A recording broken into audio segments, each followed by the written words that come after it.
क्या सुरेशानंद जी ने शादी कर ली है? सभी साधक भाई बहनों को हरिओम। एक सवाल और एक अफवाह साधकों के बीच लगभग पिछले कई सालों से चल रही है। अभी फिर से यही बात बोली और कही जा रही है कि क्या सुरेशानंद जी ने शादी कर ली है। बहुत सारे लोग कमेंट करके भी पूछते हैं कि क्या ये बात सच है। और यही बात जब एक साधक ने सुरेशानंद जी से भी पूछा था, तब सुरेशानंद जी ने क्या कहा, वो आज हम आपको बताने वाले हैं। सुरेशानंद जी गुरु भक्ति की मिसाल है, क्योंकि बुझा हुआ दिया कभी दूसरे दिए को नहीं जला सकता।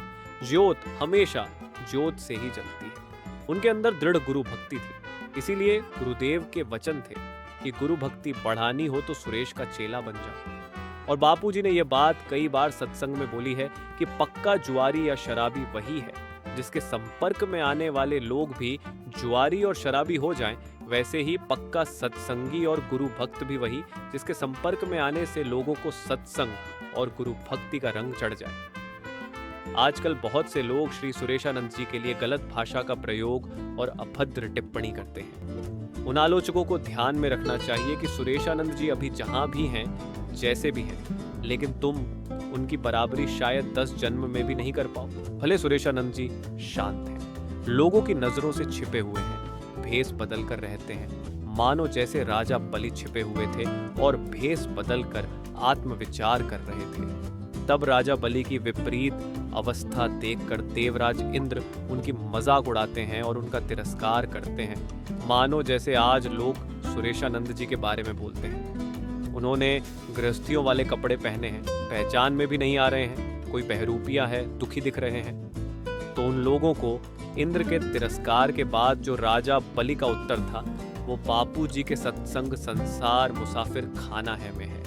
उस सत्संग को सभी को फिर से सुनना चाहिए। अभी से लगभग 5 से 6 साल पहले किसी ने कहा था कि सुरेशानंद जी घर पर चले गए और उन्होंने शादी कर ली है और उनकी एक बच्ची भी है, और यह अफवाह फैलने लगी। लेकिन स्पष्ट रूप से कोई कुछ भी कहने को तैयार नहीं था, क्योंकि सुरेशानंद जी की स्पष्ट जानकारी किसी को भी नहीं थी। फिर कुछ समय बाद एक वीडियो फोटो वायरल हुई, जिसे 1 या 2 दिन में सभी सोशल मीडिया प्लेटफॉर्म से डिलीट कर दिया गया, जिसमें श्री सुरेशानंद जी किसी कार्यक्रम में साधारण लोगों के बीच बैठकर कथा सुन रहे थे। और उस समय उन्होंने रंगीन कुर्ता पहना हुआ था, जिसको देखकर कुछ लोगों का शक यकीन में बदलने लगा। और कुछ लोगों ने कहा कि वो सुरेशानंद जी नहीं, हम शक्ल या नकली थे। और बहुत सारे लोग देख भी नहीं पाए थे क्योंकि वीडियो डिलीट हो गई थी। लेकिन किसी का केवल बाहरी फेस देखकर अनुमान लगाना गलत है। कुछ दिन बाद एक वीडियो ये भी आई थी जिसमें एक साधक अकस्मात ढंग से सुरेशानंद जी से मिला था और उसकी कुछ बात भी हुई थी, जिसमें उसने पूछ ही लिया था कि महाराज जी आप कहाँ चले गए? लोग बोलते हैं आपने शादी कर ली, आपके बच्चे हैं। तब उस भाई ने बताया कि सुरेशानंद जी बोले, नहीं, मेरी कोई शादी नहीं हुई है। कोई शादी करने से भला कोई सुखी होता है क्या? मैं अकेला रहता हूँ और अपना भोजन खुद बनाता हूँ। तो आपको बता दें कि हमारा चैनल इस बात की पुष्टि नहीं करता कि सुरेशानंद जी ने शादी कर ली है या इस बात में कोई सच्चाई है। एक बात और, कि अगर कोई साधक गुरु के आश्रम से घर जाता है, घर जाकर शादी भी करता है, तो उसको कुछ भी बोलना उसके माता पिता और गुरु का अधिकार है, अन्य लोगों को नहीं। और साधना में उच्च कोटि के साधक भारतीय परंपरा से शादी करते भी हैं, तो उनके घर समाज का मंगल करने वाली दिव्य संतान ही आती है। बापूजी ने बहुत सारे साधकों की लाखों लोगों के सामने सत्संग पंडाल में वैदिक परंपरा से शादी करवाई है और संयम से रहने की सीख दी है। ये मेरा व्यक्तिगत मत है कि सुरेश बाप जी ने शादी नहीं की तो भी सुरेश बाप जी हैं, और शादी कर भी लेते हैं तो हमारे लिए सुरेश बाप जी ही रहेंगे। इन सब बातों से हमें फर्क नहीं पड़ता है। साथ न पूछो संत की, ले लीजिए ज्ञान, मोल करो तलवार की, पड़े रहने दो म्यान।